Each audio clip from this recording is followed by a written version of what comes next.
Hello there everybody and welcome to my review of Fracked for PlayStation VR 1.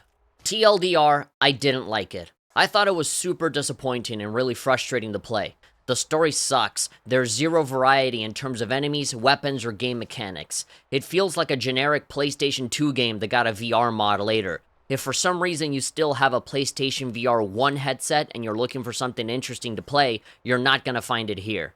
I would not recommend you check this out, because the appeal of the game vanishes very quickly as you play. And now, here's my full review. Reviewing Fracked felt like misjudging someone during a date. When thinking about a person that you find attractive, it's usually the surface level appearance that people think about first. You could meet someone that is visually perfect, but when you better inform yourself on the content of their character, they may not be as great as you were expecting. That person technically checks all the boxes, but there's other nuances that you didn't think about that kind of ruin it for you. That's what it felt like to play Fracked on PlayStation VR, a game that technically has everything I would love in it, but I ended up deciding that I never wanted to play this game ever again after those surface level appeals gave way to the reality of what this game actually is. The developers sold this game as a PlayStation VR 1 exclusive, as something that cannot be done anywhere else. This game was designed for this platform only, and they said that like it was a huge advantage or something. And after playing Fracked, I can safely say that this game could have definitely been made on any other platform, and most likely be a better game because of it. You can criticize the technical aspect of it, and that the game's true potential is being held back by severely outdated hardware. But then I think about games like Blood and Truth, and how that game was a wonderful time despite the hardware limitations. In fact, there are many other games in the PlayStation VR 1 library that are still pretty good, despite the aging hardware. It's ironic that Fracked, the game that specifically touts itself as a proud PlayStation VR 1 exclusive that plays to its strengths, would be a much better game to play if it was released in literally any other headset other than PlayStation VR 1. The game got pretty hyped up for me, and it looked pretty good in the trailers. As a stark defender of VR gaming, I always like giving games like these a chance, especially when the reviews for Fracked weren't bad at all, and when talking about their newest game, Synapse, people look back on Fracked in a relatively positive way. Sadly, after giving it a chance myself, I came out of it severely disappointed. Fracked, in my opinion, was a boring, frustrating slog through waves of the same handful of enemies with extremely basic and uninteresting VR mechanics. The same climbing you've seen 100 times. The same basic shooting you've seen 1,000 times. The same boring action movie plot you've seen 1,000,000 times that ends very quickly, clocking in at less than 4 hours. The cover mechanic and the visual style are the two good things about it, but I can't think of anything else about this game that hasn't been done already in a much better way. If this was a Nintendo Wii game, it would have been a classic that would have gotten 2 sequels and a remaster, but we don't live in that world anymore, and the standards are different now. If Fracked had released as a launch title for PlayStation VR 1 back in 2016, it would have been an amazing proof of concept for what's possible with this new avenue of VR gaming. But that wasn't the case. Instead, it was one of the last big releases for the platform, in a time where everyone was way past caring about PlayStation VR and more than ready for an upgrade. Fortunately, we did eventually get it in the form of PlayStation VR 2, and even the company that made Fracked, nDreams, is working on a new game for this platform named Synapse. I'm both excited and very nervous for this new release, because I'm seeing a lot of the same Fracked DNA in all of the preview footage that has come out. I'm really hoping that game is good, because Fracked did not leave a good impression on me at all. There was an article I read where nDreams said that it was really unlikely that Fracked would ever be ported to the newer PlayStation VR headset, and honestly, I'm okay with that. Putting the game on a nicer headset is not going to fix the fundamental problems this game has. I hate making reviews like these, because the game was fairly promising on the surface, but it ended up being a disappointing wet fart of a title that feels like an old PS2 game that got a fan-made VR mod decades later, as opposed to something that would feel modern and new. But anyway, let's rip the band-aid off as fast as we can and just try to get through this together. Let's begin with some positives. Right out of the gate, I can say that the cover system is pretty good, and is by far one of the most unique things that this game has that helps it stand out from all the other shooting games out there. You grab onto the cover and move back and forth. I like it. It reminds me of Killzone 2 with how you could get close to cover and you could pop your head in and out whenever you were ready.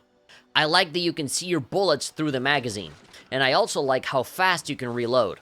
It's a bit awkward to just push the magazine right back in, but you get used to it quickly, and it lets you focus more on the action. Despite me complimenting the cover system earlier, I think it's only good because of the PlayStation Move controllers. If this game existed in any other platform, I don't think I would prefer this cover system over simple analog sticks and a crouch button. Why am I saying this? Well, that's because this cover system is a double-edged sword. This way of covering only works if you have one hand free. This means that this would only work if you fight with one-handed weapons. If you needed both hands for a bigger weapon, you obviously wouldn't have any hands free to be able to cover yourself. I can imagine that this heavily limited what kind of weapons would be made for the game, and that's why there's such a tiny amount of them to speak of. This already makes the tiny campaign so much more disappointing to get through. I'm telling you right now, you're going to be spending the vast majority of the game with the basic pistol and the machine gun, and that's it. There are other weapons laying around in the environment that you can use, but they're temporary. You can't keep them. After they run out of ammo, they just vanish. And every single time, I'm thinking how cool and varied the gameplay would be if I could just have those guns for the whole thing. But no. If you had more guns, you could even do more interesting things with combat, like adding more strategy to it. Maybe you could design the enemies in a way where they have weaknesses, and you need to use specific guns in order to exploit that. And with that gameplay idea, maybe that would have inspired a wider variety of enemies, as opposed to the same 4 fucking dudes that get copy-pasted throughout the whole game. There is zero variety to be had here. All the enemies are the same gross-looking purple guy over and over again, like it's an army of Thanos' kids or something. The enemies are way too fucking bullet spongy and generally annoying to deal with. There's even some specific parts of the game that feel like a tedious chore to deal with, because you'll keep dying over and over again to rooms full of enemies after only a couple shots. Those big giant guys in particular were insufferable. I don't know why it takes me like 100 bullets to kill 1 or 2 guys, but the enemies shoot me what feels like 2 times and that's it. I'm dead. This character that I'm playing as feels like he's made out of cardboard. As soon as I get shot once, I already start seeing red in my eyes like I'm about to die, which makes the game have this ugly filter in front of my face the entire time. And that's a shame, because the art style is pretty okay. It's nothing mind-blowing, but it's decent enough. It really pops inside the headset, and I'd rather play a VR game that looks like this rather than the played-out, realistic look that most people will gravitate towards. It looks good inside the headset, however, it looks awful on a flat screen, which is weird because it's usually the other way around. The footage looks super blurry and muddy in a way that is absolutely not within the headset. The footage does not do the visuals justice. So what else do you do other than shoot stuff? Well, you can climb stuff, which is the typical Uncharted format of climbing and shooting that you see in every VR shooting game. Not much is done to innovate on this front. Even regular flat screen games have the same problem. But hey, sometimes there's a zipline, and it slowly takes you places, so yeah, there's that. There's also skiing in some places. It's used a few times, and everything that you expect happens. And by that I mean that you just shoot some stuff while skiing, and that's pretty much it. You control the skiing by tilting your head from side to side, which made me dizzy after doing it a bunch of times. I don't know whose genius idea was it to make a video game on a platform that's already heavily criticized for causing motion sickness to then have you shake your head back and forth a bunch of times in a long skiing level that feels like it goes on for way too long. I don't know why, but even outside of the skiing segments, I always got nauseous playing this, which is super strange because I play VR games all the time and I rarely ever get dizzy. Perhaps it's because I've gotten used to more advanced headsets, like the PSVR 2 and the MetaQuest 2, and so going back to an older headset with lower resolution and frame rate might have messed me up a bit. But I don't know, I'm only speculating.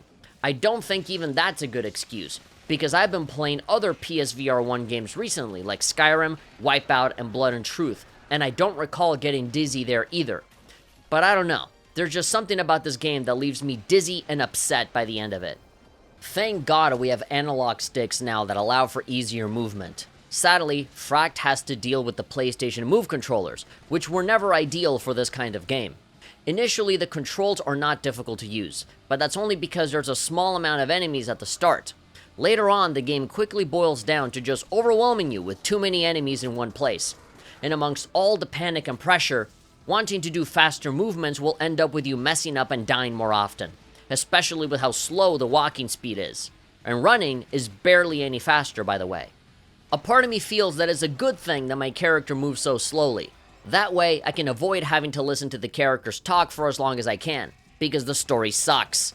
I didn't care about the plot at any point, and the two characters you hear talk all the time are not likable or memorable in any way. Their banter is really generic and grating, which sounds like a rejected Marvel TV show script that someone found in the trash. Them replacing the word fuck with frack in order to keep referencing the title of the game was cringeworthy to say the least. So many lines made me wince to the point that I was tempted to just turn the game off and not play again. That is how much terrible writing can affect someone's enjoyment of a video game. Fracked as a whole is just not interesting. It's frustrating to play, it's nauseating, and it's just boring. Very, very boring. I recorded my entire first playthrough a long time ago, but my Elgato only gave me a black screen with nothing on it for the entire playthrough. So in other words, I lost all my footage, and I don't have the heart to play through the whole game again a second time just for a 15-minute video shitting all over it that will only get a maximum of 10 views. So what you're seeing now is just the first couple of hours of me playing through it again on PlayStation 5, before I got fed up with it again and turned it off, and deleted it off on my console as well, most likely forever. So yeah, I didn't like it. But hey, let's hope Synapse is good. Oh wait, there's only one-handed weapons? And there's only like 4 of them? And you're only fighting the same 3 enemies the entire time? And the story involves a generic guy with a generic woman talking inside your head where you have to defeat a generic bad guy? Oh god, they just made Fracked again, didn't they? But now it's gray. Oh god, please let that game be good. That game is coming out on my birthday as well, and I don't want any crappy presents.